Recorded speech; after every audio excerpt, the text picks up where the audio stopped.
Join with me Karisbackers, pupunta tayo ng China. Hindi naman tayo magiging Yushu Wanjiang kung hindi natin mapupunta ng China, diba? Kaya tara na Karisbackers at puntahan na natin ang China. Mainly ang pupuntahan natin dito sa China is ang Hong Kong at Macau travel. Ito ang travel ko Karisbackers sa Hong Kong at Macau, kaya tara na at samahan nyo. At dahil nga nakalapag na tayo sa Hong Kong, andito ngayon tayo sa labas na may bandang Chungking Mansion. Ang Chungking Mansion Karisbackers, dito pala kami nag-stay na hotel dito sa Chungking Mansion. Itong Chungking Mansion Karisbackers, karamihan dito is mga Filipino. Kaya kung magta-travel kayo, ito ang i-book nyo kasi affordable lang ang hotel dito sa Chungking Mansion dito sa Hong Kong sa China. As much as I wanted to join him sa mga vlog ko Karisbackers, tinanong ko siya kung sasama siya sa mga vlogs ko. Sabi niya hindi siya sasama masyado sa vlog ko kasi nga private person daw siya Karisbackers.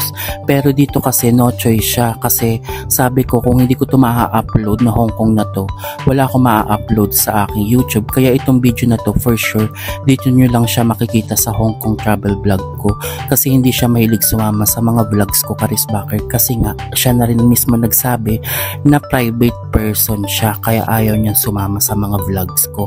Pero naintindihan ko naman mga Karisbackers since hindi naman talaga siya vlogger.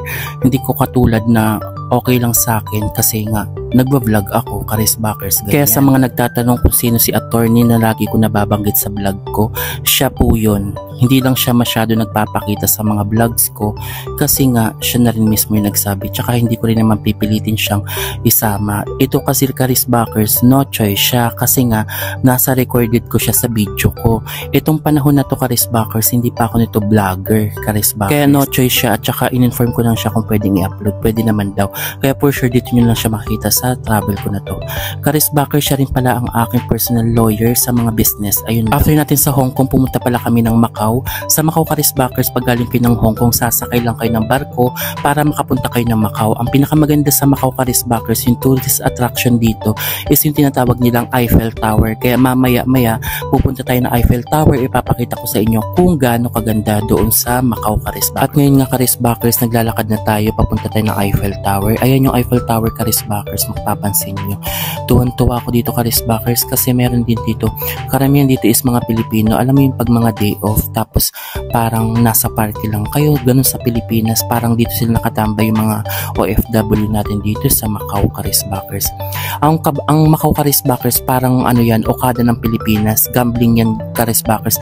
Dito sila nagsusugal, yung mga, alam mo yung mga donya-donya, mga bilyonarya na may-ari ng mga kumpanya na, alam mo yung naboboard sila na nagamadjong, mga ganyan, yung mga nagasugal, andyan sila Karisbackers sa Sand Macau naman ang tinatawag. Sa Pilipinas, Okada ang tawag. Dito naman is Sand Macau. Ayan talaga ang dinadayo dito kapag magga-gambler ka or magsusugal ka Karisbackers. Diyan kayo pupunta sa may Sand Macau Karisbackers. Nag-try din ako dyan sa Sand Macau. Bibigyan kayo dyan ng parang card tapos may laman yun Karisbackers. Pero hindi ako nagsugal kasi hindi ako pwede sa ganyan mga sugal-sugal Karisbackers. Hindi ako swerte sa mga ganyan. Karisbackers, ang ganda ng mga ilaw nila dito. Malakas maka-Harry Potter ng mga ilaw nila dito Karisbackers. Ayan nga pala ang Parisian Karisbackers. Parisian sa Macau Karisbackers. Ayan yung Eiffel Tower dyan. Kung mapapansin nyo, sobrang ganda. Mataas pa yan Karisbackers. Mamaya aakyat tayo dun sa parang building yan Karisbackers. Papasok tayo sa Sand Macau Karisbackers mamaya. Ayan, sobrang daming mga Pilipino rin dito. Alam mo yung pag mga rest day nila, dito sila tumatambay kasi sobrang ganda ng view. Kung mapapansin nyo, the best talaga dito. Mas nagustuhan ko ang Macau. Ang Hong Kong naman maganda pag gabi. Kaya pag pumunta kayo ng China, puntahan nyo ang Hong Kong at Macau. Kasi pag nasa Hong Kong na kayo, sasakay lang kayo ng barko, papunta kayo ng Macau. Dito sa Macau, ang tourist spot dito is yung Eiffel Tower na Parisian Karisbackers. Diyan kayo pupunta. Sobrang ganda dito Karisbackers. Kaya nakaganyan ako parang long sleeve na mahaba. Kasi nga Karisbackers, medyo malamig yung weather nila dito. Kapag pupunta kayo dito, i-make sure nyo na medyo malamig yung weather nila dito para maganda talaga ang pag-travel nyo. Hindi kayo masyadong malapot-lapot kapag nagva-vlog kayo, karisbakers. And then karisbakers, mamaya pag dumating tayo ng Hong Kong ulit, pupunta nga pala tayo dun ng night market. At itilibot ko nga pala kayo para at least parang nandito na rin kayo sa Macau, karisbakers. Ganito ang mga itsurahan, karisbakers, pala sa harapan dito sa may Parisian. Ganyan ang itsurahan. Ang ganda ng mga ilaw dito, karisbakers, lakas maka Harry Potter ng mga ilaw nila dito. Talagang kakaiba, karisbakers. Kaya kapag mag-a-abroad kayo, maa-unwind talaga kayo. Sobrang ganda ng mga paligid, karisbakers. At hindi masyadong polluted, karisbakers. Kasi dito, karisbakers, napansin ko, may designated na smoking area talaga sila. May mga basurahan talaga silang designated.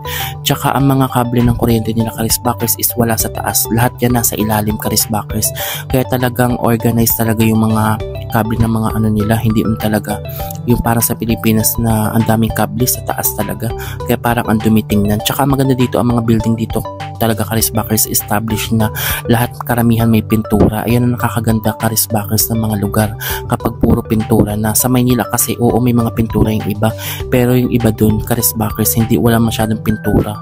Kaya parang nagiging tondo ang itsura ng karisbakers ng Maynila kasi yung iba hindi naman may pintura.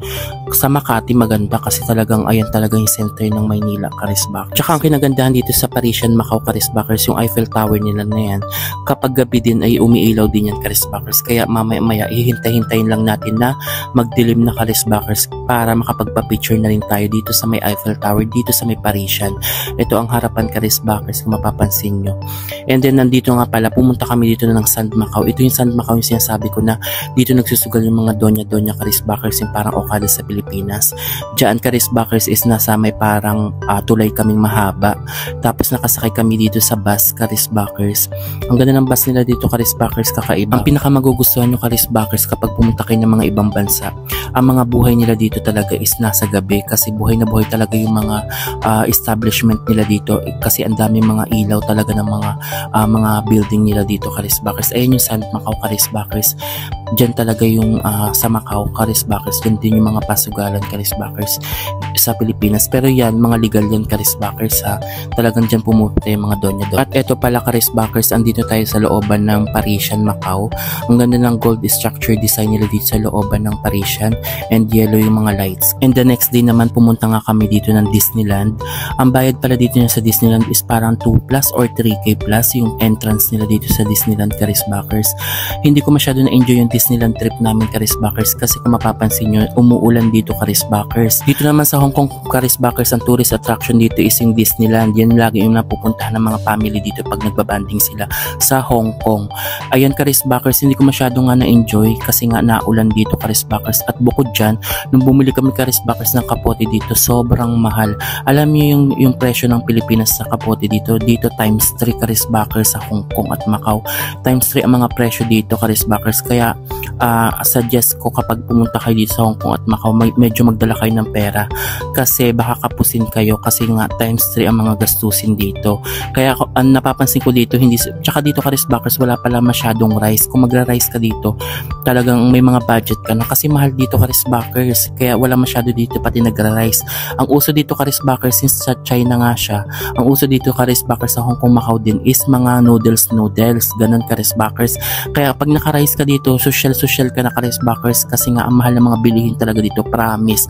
Tsaka kinagandahan nila dito, karisbakers, sa Hong Kong at Macau, kahit meron tayong kababayan dito ng mga Pilipino, kahit may edad ka na, kahit mga 50 to 60, kung kaya mong pa magtrabaho, ganyan sa ibang bansa, kung kaya mong pa magtrabaho, pwede ka mag-apply, karisbakers, at matatanggap ka. Hindi katulad, karisbakers, sa Pilipinas, kapag nagkaroon ka ng edad, hindi ka na pwede, karisbakers. Dito kasi, karisbakers, mas maganda pag sa ibang bansa ka pa nagtrabaho kasi nga wala silang age limit. Yun lang. Back to the vlog tayo, karisbakers. Ito nga pala, karisbakers, bale nililibot nila yung mga character. Yan mamaya yung gaganap, karisbakers, dun sa theater sa looban ng Disneyland.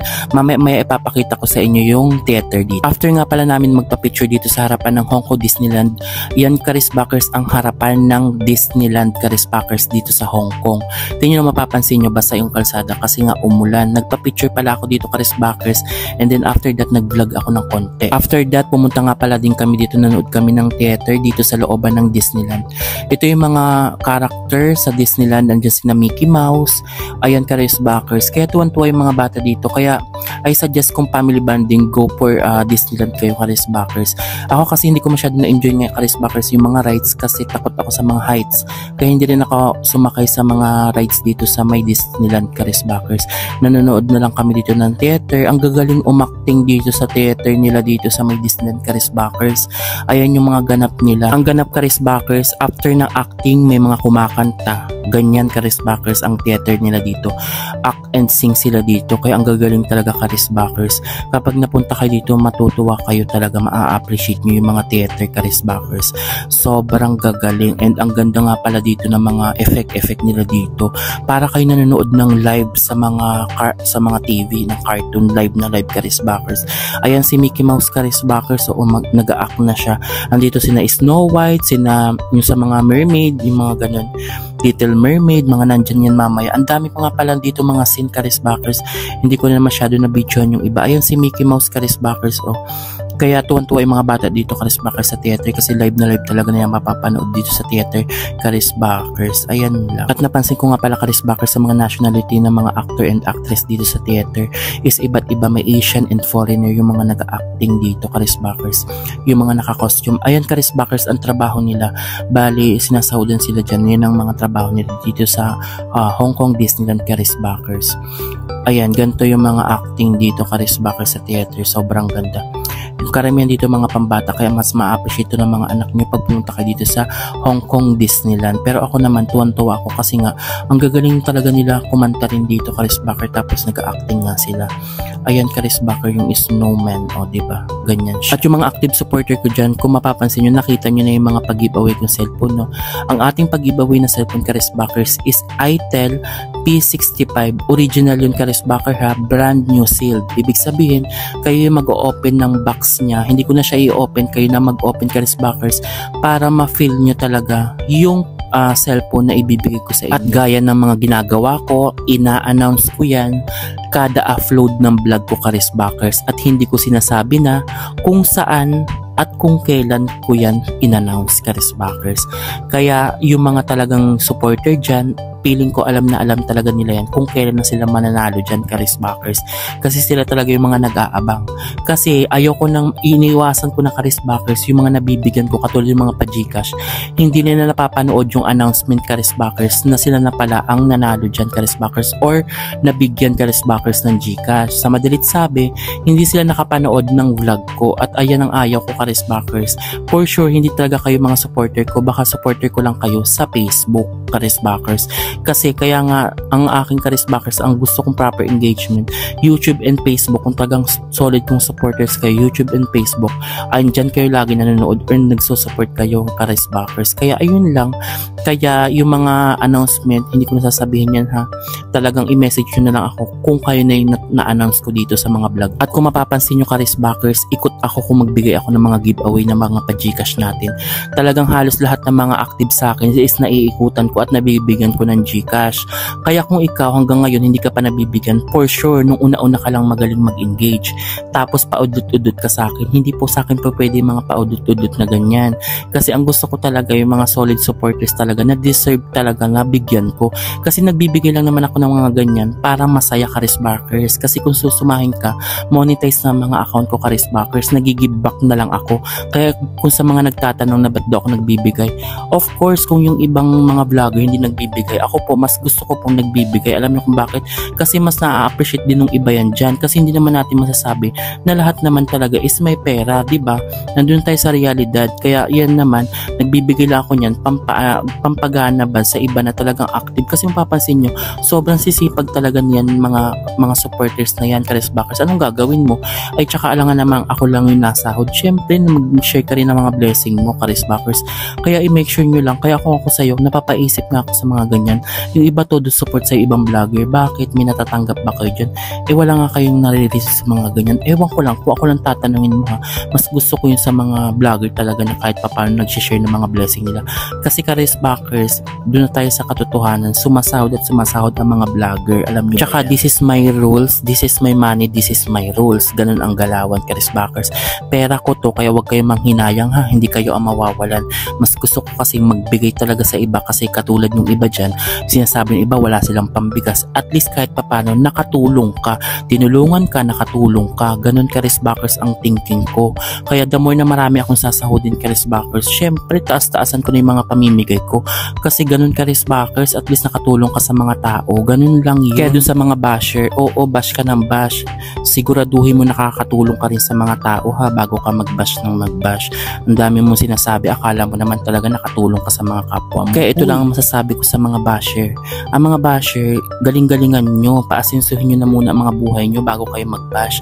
Kasi kayo yung mga bash ng bash dyan, hindi naman kayo nakakatulong sa mga tao dyan, Charisbackers. Ayun lang. Tsaka don't worry, Charisbackers ha, hindi ako masyado naapektuhan sa mga basher na yan, lalong-lalo na kung alam mo, mas maganda naman ang mga buhay mo. Kaya sa mga basher na yan, hindi talaga nag-aasinsuhan yan dito, yung mga basher na yan. Kung titingnan ko pa naman yung mga profile ng Charisbackers, yung mga basher na yan, yan pa yung tipong maghahapon na naman, walang pambili ng bigas. Kaya hello, bash mo lang ako ng i-bash kasi nagkakapera ko dito sa mga vlog ko. Ay ikaw, nagkakapera ka ba dyan, kakabash mo? Diba wala naman? At back to the vlog tayo, Charisbackers. Dito nga pala tayo, Charisbackers, sa may taas banda. Andito tayo pa rin sa Disneyland, Charisbackers. Ito nga pala yung mga structure dito sa may Disneyland. Sobrang daming mga tourist dito, Charisbackers, na pumupunta sa Disneyland. Ang entrance fee dito, Charisbackers, is 2K to 3,000 para makarides kayo din sa mga rides dito. Tapos ipapakita ko rin nga pala sa inyo dito, Charisbackers, yung mga costume ng mga nagparada sa theater mamaya. Then ipapakita ko na rin sa inyo ang kanilang street party dito, Charisbackers, na water play street party nila. Charisbackers, karamihan dito sila na rin yung character dun sa theater, like yung mga Snow White, yung mga ganon, or mga Mickey Mouse, sila karamihan din na, sila na rin yan, Charisbackers. Bali sila iikot para makita nyo kung sino talaga yung mga character doon sa theater mamaya, doon sa pinanood natin kanina pala. And after nga pala natin dito sa may Hong Kong Disneyland, panoodin yung parade nila dito kasi nga medyo nalakas-lakas na naman yung ulan dito pala, Charisbackers. After natin dito, Charisbackers, ang pupuntahan naman natin dito sa may Hong Kong is yung night market na sinasabi ko. Hindi pala ako masyado nakapag-video dito, Charisbackers. Na-delete ko kasi nasa isang phone ko yung mga video, Charisbackers, dito sa may Hong Kong and Macau. Kaya yun yung regrets ko talaga, Charisbackers. And ito rin nga pala, Charisbackers, yung vibes kapag nandito ka na sa night market dito sa may Hong Kong. Nang ganda na magpa-picture dito, Charisbackers. Nagpa-photoshoot ako dito sa may Hong Kong na to. After that, pumunta rin kami dito sa may bilihan ng mga street foods dito sa Hong Kong. Ganitong itsurahan ng mga pagkain ng street foods dito sa Hong Kong, Charisbackers. Ayun, kung mapapansin nyo, Charisbackers, sobrang ganda. Then nakalimutan ko nga palang isingit. Ito pala is nanood kami dito ng 3D ng movie dito. Itong 3D, Charisbackers, is yung salamin na ito. Kaya kung papansin nyo, pare-pares kami ng salamin.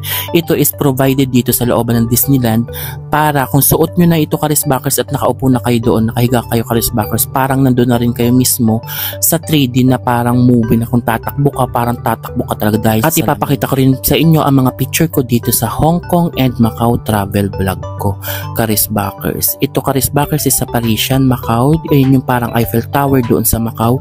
Charisbackers, diba sobrang ganda. Kaya, ayan, marami pa yan, Charisbackers. Ito yung mga collated picture ko, Charisbackers, pinagsama-sama ko para at least makita nyo, Charisbackers, yung mga nakuha ng kong picture dito sa may Hong Kong and Macau. Kasi maganda itong i-treasure, Charisbackers, kasi meron ka ng mga moments na pumunta ka ng ibang bansa, ganun. Kaya, kung ako sa inyo, kung talagang gusto nyo mag-unwind, try nyo mag-abroad, Charisbackers, para talagang mawala ang mga problema nyo sa buhay. Mag-abroad kayo, Charisbackers. Yan ang suggest ko. Then itong picture na to, Charisbackers, is sa may Disneyland. Ayan, Winnie and the Pooh. Ganyan ang itsura niya. Ang atake natin for today's video is ito yung mga picture ko. Ipapakita ko rin sa inyo para may idea kayo. Ayan yung carnival dito sa may Disneyland, Hong Kong Disneyland, Charisbackers. Tapos ito yung barko na nagbarko kami dito sa Macau. Ayan siya, Charisbackers. Tignan mo yung check wa o nakaano pa. Ganyan, Charisbackers. Welcome to Disneyland nakalagay. Tapos ito yung looban na may Parisian. Ayan siya yung gold na sinabi ko sa yung gold structure. Yan, Charisbackers, sa looban ng Parisian. Ito naman yung harap ng Eiffel Tower yan sa Parisian din, Charisbackers. Ayun lang.